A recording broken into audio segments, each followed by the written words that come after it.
سرکار دو عالم صلی اللہ علیہ وسلم نے ارشاد فرمایا کہ تم 10 محرم میں اپنے اہل و عیال پر، اپنے گھر والوں پر، خاندان والوں پر، اپنی ذات پر خوب خرچ کیا کرو،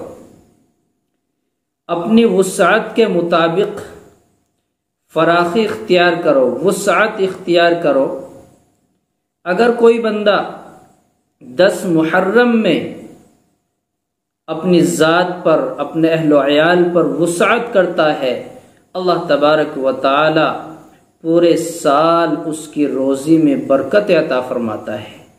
اللہ تبارک و تعالی پورے سال اس کی روزی میں فراخی عنایت فرماتے ہیں۔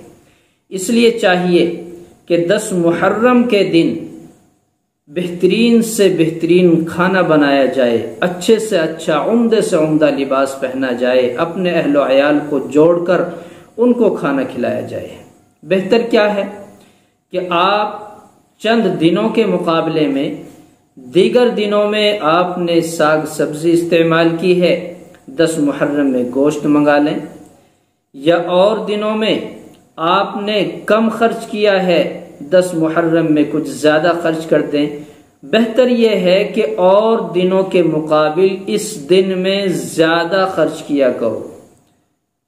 دل کھول کر خرچ کرو گے تو اللہ تبارک و تعالی پورے سال آپ کے لیے نعمتیں مہیا فرمائے گا۔